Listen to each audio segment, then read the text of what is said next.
अस्सलाम वालेकुम व्यूअर्स। आज मैं आप लोगों के लिए बहुत मज़ेदार और टेस्टी रेसिपी लेकर आई हूँ।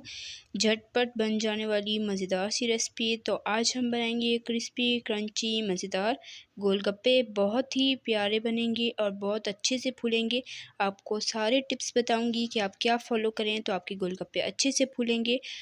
तो सबसे पहले मैं मीठी चटनी बना लूँगी जिससे गोलगप्पों का फ्लेवर बहुत मज़ेदार हो जाएगा। तो इसके लिए यहाँ पर मैंने ली है शक्कर आधा कप।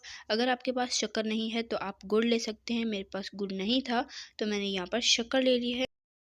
इसके बाद मुझे चाहिए है खजूर 4 से 5 अदद। नरम वाली हमने लेनी है, यानी कि काली खजूरें नरम होती हैं और इनकी गुठलियाँ हम निकाल लेंगे। और यहाँ पर मेरे पास है chaat masala half tea spoon है, अदरक का पाउडर यानी सौंठ हाफ़ टी स्पून है, नमक है 1/4 टी स्पून। यहाँ पर एक पैन में मैंने ले लिया है गुड़ और साथ ही इसमें शामिल करेंगे खजूरें और हस्बे ज़रूरत पानी शामिल करेंगे ताकि हमारी शक्कर अच्छे से मेल्ट हो सके। तो हमने फ्लेम ऑन कर दी है और मीडियम फ्लेम पर इसे मेल्ट होने देंगे। और खजूरों को आपने इस तरीके से चम्मच में से दबा लेना है। तो शक्कर मेल्ट हो चुकी है, लेकिन अब हम फ्लेम लो कर देंगे और लो फ्लेम पर मुसलसल चम्मच चलाते हुए इसे पकाएंगे। और साथ ही इसमें मसाले शामिल कर देंगे। तो सबसे पहले इसमें जाएगा सौंठ और चाट मसाला जाएगा और साथ ही नमक जाएगा। ये तीनों मसाले शामिल करेंगे और मुसलसल चलाते हुए मीडियम टू लो फ्लेम पर इसे पकाएंगे जब तक कि ये गाढ़ा नहीं हो जाए। ये देखें तो ये पक चुका है, तैयार हो गया है। इसे मैंने ठंडा कर लिया है। ये देखें ठंडा होने के बाद इसकी कंसिस्टेंसी। अब इसे एक बाउल में ट्रांसफ़र कर देंगे और आप देख सकते हैं बहुत ही हमारी अच्छी और थिक चटनी तैयार हो चुकी है। मीठी चटनी ये आप ज़रूर ट्राई कीजिएगा, गोलगप्पों में बहुत मज़ेदार लगती है। तो हमारी मीठी चटनी तैयार है। अब गोलगप्पों का खट्टा पानी तैयार कर लेते हैं। इसके लिए मैंने एक बाउल में लिया है 4 से 5 कप पानी और अब इसमें जाएगा इमली का पल्प 1 कप। 3 टेबलस्पून इमली ली और उससे मैंने पानी में भिगो लिया, हाफ़ कप पानी में भिगोया और उसके बाद इसे मैंने बीज निकाल लिया। तो ये पल्प रेडी हो गया। और नमक चाहिए है हाफ़ टी स्पून। साथ ही इसमें जाएगा पीसी लाल मिर्चें हाफ़ टी स्पून और चाट मसाला जाएगा 1 टीस्पून और अजवाइन जाएगी हाफ़ टी स्पून। इससे इसका फ्लेवर बहुत मज़ेदार हो जाएगा, ज़रूर शामिल कीजिएगा। सौंठ जाएगी हाफ़ टी स्पून, काला नमक जाएगा हाफ़ टी स्पून। और अब इन तमाम मिसालों को अच्छे से मिक्स करेंगे। नमक और मिर्च आप अपने जायके के हिसाब से इसमें एडजस्ट कर लीजिएगा। मेरे ख़्याल से इतना बहुत है। और अगर आपको ज़्यादा खट्टा पसंद है तो आप इसमें लेमन जूस डाल सकते हैं 2 से 3 टेबलस्पून, लेकिन इतना खट्टा बहुत था। और ये तैयार हो चुका है। अब हम डो तैयार कर लेते हैं। डो बनाने के लिए सबसे पहले मुझे चाहिए है सूजी 1.5 कप, यानी कि 1.5 कप चाहिए है और इसे मैंने अच्छे से छान लिया है। इसके बाद मुझे चाहिए है छना हुआ मैदा 3 टेबलस्पून। ये आप छान के इस्तेमाल किया करें और आप हर चीज़ को फॉलो करें बिल्कुल ध्यान से। और नमक चाहिए है 1 टीस्पून। बस इसमें 3 इंग्रेडिएंट ही जाएंगे और इन्हें अच्छे से मिक्स कर लेंगे। आपने किसी भी चीज़ की क्वांटिटी कम या ज़्यादा नहीं करनी, वरना हमारी रेसिपी ख़राब हो सकती है। तो ये मिक्स हो चुका है। अब इसमें हस्बे ज़रूरत पानी डालेंगे। पानी आप ध्यान से देखिएगा क्योंकि सूजी ज़्यादा पानी पीती है इसलिए, लेकिन आपने इसका सख्त डो तैयार करनी है, बहुत नरम नहीं तैयार करनी। तो ये देखें हमारी डो बनकर तैयार हो चुकी है। ये आप देख सकते हैं, आपको अंदाज़ा हो रहा होगा कि ये कितनी सख्त है। तो इतनी ही होनी चाहिए, ज़्यादा नरम होगी तो आपको ये मुश्किल हो जाएगी। ठीक है, अब इसे इस तरीके से 3 से 4 बार हम अच्छे से गूँध लेंगे। तो ये हमारी डो तैयार है। अब इसे रेस्ट दे देते हैं, तकरीबन आधे घंटे के लिए ढक देंगे। आप इसके ऊपर गीला कपड़ा भी रख सकते हैं। और अब आधा घंटा हो चुका है। अब हाथ पर हल्का सा पानी लगाकर इसे अच्छे से गूँधेंगे जब तक कि ये मुलायम नहीं हो जाता है। मैं आपको दिखाऊंगी किस तरीके से होना चाहिए। तो अब इसे बाउल से निकाल लेते हैं और इधर हम रख कर इसे अच्छे से इस तरीके से गूँध लेंगे। तो ये देखें आखिरी बार इसे मैं गूँध रही हूँ और ये हमारी नरम हो चुकी है डो। और ये देख सकते हैं आप। अब इसे हम 2 हिस्सों में डिवाइड कर लेंगे। इस तरीके से आप देख सकते हैं इसको हमने कितना सख्त रखा है।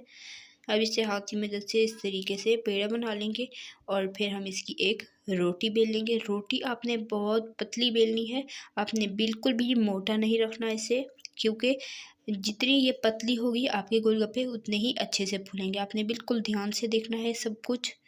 देखें हाथ की मदद से मैंने इसे फैला लिया है। अब रोलिंग पिन की मदद से इसे अच्छे से बेल लेंगे।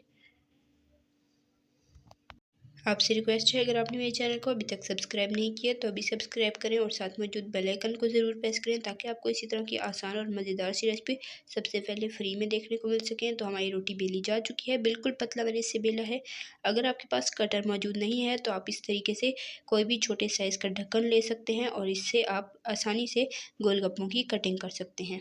तो ये आप देख सकते हैं सबकी मैंने कटिंग कर ली है। मैंने इसे बहुत पतला बेला था, लेकिन अभी भी ये गोलगप्पों के हिसाब से थोड़ी सी मोटी है। तो अब आप हाथों की मदद से इस तरीके से इसे पतला कर लेंगे। तो इसी तरीके से मैं सारे पतले कर लूँगी। तो ये देखें सारी हमारे गोलगप्पों की शेप देखें इतनी पतली होनी चाहिए। ये आप देख सकते हैं, बहुत जितनी पतली हो सकती है आप उतनी पतली करें। तो ये तैयार है। अब इन्हें फ्राई करने का प्रोसेस शुरू करते हैं। तो यहाँ पर मैंने एक पैन में ऑयल ले लिया है। आपने अच्छा खासा ऑयल लेना है ताकि ये अच्छे से फूल सकें। और इसको जैसे ही तेल में डालना है तो आपने इस तरीके से इसे अच्छे से प्रेस करते रहना है जब तक कि ये फूले नहीं। ये देखें कितने अच्छे से फूल रहे हैं। ये देखें मैं आपको दूसरा भी दिखाती हूँ। इसको आपने मुसलसल इस तरीके से प्रेस करते रहना है जब तक कि ये फूले नहीं। ये देखें ये दूसरा भी फूल चुका है। अगर आप इसी तरीके से तमाम टिप को फॉलो करेंगे तो आपकी गोलगप्पे इसी तरीके से अच्छे और परफेक्ट बनेंगे और सही से फूलेंगे भी। और आपने फ्लेम मीडियम टू लो ही रखनी है, हाई फ्लेम पर इन्हें नहीं पकाना, वरना ये बहुत जल्दी पक जाएंगे और सही से क्रिस्पी नहीं होंगी। तो ये देखिए माशाल्लाह से सारे गोलगप्पे इसी तरीके से अच्छे फूल रहे हैं। आप बस आपने यही कोशिश करनी है कि जब तक ये फूले नहीं आपने इसे इस तरीके से प्रेस करते रहना। माशाल्लाह बहुत ही खूबसूरत कलर आया है। तो ये मैं आपको एक और चेक करा लेती हूँ। सारे आप देख सकते हैं सारे के सारे अच्छे से फूले हैं और इस तरीके से इनका खूबसूरत सा कलर आना चाहिए है। ये देखिए माशाल्लाह बहुत ही आसान है, आप इसे ज़रूर ट्राई कीजिएगा। झटपट तैयार हो जाते हैं और बहुत ही मज़ेदार और इजी रेसिपी है। ये देख सकते हैं सारे के सारे इतने अच्छे से फूले हैं और जो पक जाएगा इसे हम निकाल लेंगे। और अब मैं आपको दूसरी बारी भी दिखाती हूँ। तो ये देखिए हमारी दूसरी बारी है और ये भी सारे के सारे अच्छे से फूले हैं। इन्हें भी हम अच्छे से गोल्डन कलर देंगे। अभी ये लाइट कलर है, इससे भी हमें डार्क चाहिए है, थोड़ा सा डार्क चाहिए, बहुत ज़्यादा डार्क नहीं चाहिए है। तो माशाल्लाह अल्हम्दुलिल्लाह से हमारे गोलगप्पे तैयार हो चुके हैं। इसी तरीके से खूबसूरत कलर हमें चाहिए है, इससे ज़्यादा डार्क नहीं करेंगे वरना हमारे गोलगप्पे जल जाएंगे। ठीक है, अब इन्हें निकाल लेते हैं और माशाल्लाह अल्हम्दुलिल्लाह से हमारे सारे गोलगप्पे बनकर तैयार हो चुके हैं। तो माशाल्लाह इसी तरीके के कलर चाहिए था हमें। और ये देखिए कितने प्यारे और अच्छे से फूले हैं, बिल्कुल अच्छे से फूले हैं। इसी तरीके के आपने बनाने हैं। अगर आप सारी चीज़ें इस तरीके से फॉलो करेंगे तो इंशाल्लाह आपकी भी रेसिपी बहुत अच्छे से बनेगी। तो चलिए अब इसको हम तैयार करते हैं और आपको दिखाते हैं कि इसमें हमने क्या भरना है, किस तरीके से इसे सर्व करना है। तो यहाँ पर हमारे पास कुछ चटनियाँ हैं और कुछ चीज़ें हैं।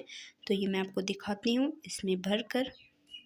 तो ये देखें इसकी आप आवाज़ सुन सकते हैं, ये कितने क्रिस्पी और क्रंची बने हैं। ये देखें अब सबकी आवाज़ मैं आपको चेक कराती हूँ। इस आवाज़ से ही आप सुनकर अंदाज़ा लगा सकते हैं कि ये कितने क्रिस्पी और मज़ेदार बने हैं। तो इसी तरीके से हम सबको ऊपर से इस तरीके से फिंगर की मदद से खोल लेंगे और अब इसमें डालेंगे हम उबले हुए काबुली चने। और ये आप अपने मर्ज़ी के हिसाब से डाल सकते हैं जितने आपको पसंद हों। तो ये हम सब में भर लेंगे। तो ये देखें ये डाल चुके हैं। अब हमने उबले हुए आलू इनमें डालने हैं। उबले हुए आलू मैंने बिल्कुल बारीक बारीक कट किए हैं। ये आप अपनी मर्ज़ी के हिसाब से कम या ज़्यादा कर सकते हैं जितने आपको पसंद हों। अब इसके बाद इसमें डलेगी मीठी चटनी, जिसकी रेसिपी मैंने आपको अभी सिखाई है इस वीडियो में। बहुत ही आसान है ये भी और झटपट तैयार हो जाती है। आप अपनी मर्ज़ी के हिसाब से डालें जितना आपको मीठा पसंद हो। इसके बाद ये धनिया पुदीने की चटनी डालें। इसकी रेसिपी मैं ऑलरेडी अपने चैनल पर दे चुकी हूँ, अगर आपने नहीं देखी तो आप ज़रूर देखिएगा। दो तरह की चटनियाँ मैंने आपको सिखाई हैं, एक धनिया पुदीने की और एक इमली की चटनी। अब इसमें सादा दही डालेंगे। इसमें मैंने सिर्फ नमक डाला है और कुछ भी नहीं शामिल किया। ये इसमें डालेंगे हस्बे ज़रूरत, या आप कह लें कि आधा चम्मच। और इसमें जाएंगे चॉप किए हुए प्याज, बिल्कुल बारीक आपने चॉप करने हैं। और ये हम सारे गोलगप्पों में डालेंगे हस्बे ज़रूरत, जितने आपको पसंद हो अपनी मर्ज़ी के हिसाब से आप डाल सकते हैं।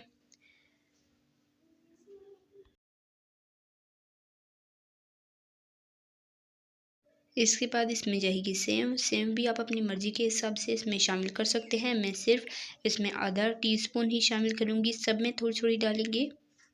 ये आप ज़रूर शामिल कीजिएगा, इससे भी गोलगप्पों का फ्लेवर बहुत मज़ेदार हो जाता है। तो हमारे खट्टे मीठे गोलगप्पे तैयार हो रहे हैं। मीठी चटनी है और इसमें खट्टी चटनी है, सब कुछ है, बहुत मज़ेदार है। अब इसमें सबसे ऊपर हम लोग मीठी चटनी डालेंगे हस्बे ज़रूरत। और माशाल्लाह अल्हम्दुलिल्लाह से हमारे मज़ेदार खट्टे मीठे चटपटे गोलगप्पे बनकर तैयार हो चुके हैं। आपने इस रेसिपी को ज़रूर ट्राई करना है और अपना फ़ीडबैक ज़रूर देना है कि आपको मेरी आज की रेसिपी कैसी लगी। तो ये देखें इसका खट्टा पानी। अब इसके साथ मैं आपको दिखाती हूँ। माशाल्लाह माशाल्लाह बहुत ही मज़ेदार बनी है रेसिपी। और अगर आपने मेरे चैनल को अभी तक सब्सक्राइब नहीं किया तो अभी सब्सक्राइब करें, साथ मौजूद बेल आइकन को ज़रूर प्रेस करें।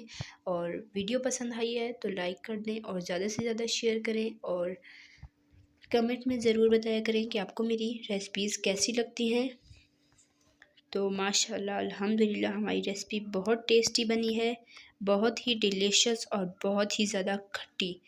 तो जल्द मिलेंगे नेक्स्ट वीडियो में, तब तक के लिए अपना रखिएगा बहुत सारा ख्याल, दुआ में याद रखिएगा। अल्लाह हाफ़िज़।